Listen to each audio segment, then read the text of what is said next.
വേദികസ്വയുമായി ബന്ധപ്പെട്ട് അതിൻ്റെ പ്രൊജക്റ്റ് കൊടുക്കുന്ന സമയത്ത്, വിതരണം ചെയ്യുന്ന സമയത്ത് നമ്മൾ ഒരിക്കലും വസ്ത്രമല്ല കുട്ടികൾക്ക് കൊടുക്കാറുള്ളത്, ഒരു ടോക്കണാണ് കൊടുക്കാറുള്ളത്. ആ ടോക്കണുമായി ആ കുട്ടി അവൾക്ക് ഇഷ്ടമുള്ള വസ്ത്രം ടെക്സ്റ്റൈൽ ഷോപ്പ് പോയി എടുക്കുകയാണ് ചെയ്യാറുള്ളത്. ഒരിക്കലും ഈ കൂപ്പൺ കിട്ടിയ ഒരു കുട്ടി അവൻ ഒരു വസ്ത്രം എടുത്തതിന് ശേഷം ഇതിൻ്റെ കോർഡിനേറ്റേഴ്സിനോട് സംസാരിച്ചൊരു കാര്യം, എനിക്ക് ഒരു കൂപ്പൺ കൂടി തരാൻ കഴിയുമോ എന്ന് ചോദിച്ചപ്പോൾ ഇക്ക ചോദിച്ചു, നമ്മൾ ഒരു കൂപ്പണാണ് സാധാരണ ഒരു കുട്ടിക്ക് കൊടുക്കാറുള്ളത്, എന്ത് പറ്റിയ മോനെ എന്ന് ചോദിച്ചപ്പോൾ അവൻ പറഞ്ഞത് അവന് സ്കൂൾ യൂണിഫോമാണ് അവൻ ആകെയുള്ള അവൻ്റെ വസ്ത്രം, പിന്നെ ഇന്ന് വാങ്ങിയ ഒരു പുതിയ വസ്ത്രമാണ്.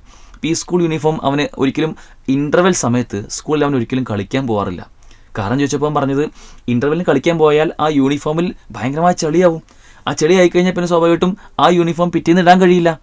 അതായത് അന്നന്നത്തെ ദിവസത്തെ ഡ്രസ്സ് അന്നന്ന് അലക്കിക്കൊണ്ട് പിറ്റേ ദിവസവും അത് തന്നെ ഇട്ട് പോകേണ്ട ഒരു വസ്ത്രം, ഒരു യൂണിഫോം മാത്രമൊക്കെ ഉള്ള കുട്ടികൾ നമ്മുടെയൊക്കെ നാടുകളിൽ ഉണ്ട് എന്ന യാഥാർത്ഥ്യത്തെ നമ്മൾ ഒരിക്കലും വിസ്മരിക്കാൻ പാടില്ല. അതുകൊണ്ട് ഈ പ്രൊജക്റ്റിൽ നമ്മുടേതായ ഒരു കോൺട്രിബ്യൂഷൻ തീർച്ചയായിട്ടും ഉണ്ടാവേണ്ടതുണ്ട്. 1300 രൂപയാണ് ഒരു കുട്ടിക്ക് പെരുന്നാൾ ദിവസത്തെ ഒരു പുതുവസ്ത്രം എടുക്കാനുള്ള ഒരു തുകയായി നമ്മൾ കാണുന്നത്. വളരെ വ്യവസ്ഥാപിതമായിട്ട് തന്നെ നടന്നു വരുന്ന ഈ ഒരു സംരംഭത്തിൽ നമ്മളും ഭാഗമാണെന്ന് മാത്രമാണ് ഈ ഒരു അവസരത്തിൽ ഓർമ്മിപ്പിക്കാനുള്ളത്. അള്ളാഹു സഹായിക്കുമാറാകട്ടെ. അസ്സലാമു അലൈക്കും വറഹ്മത്തുള്ളാഹി വബറകാതുഹു.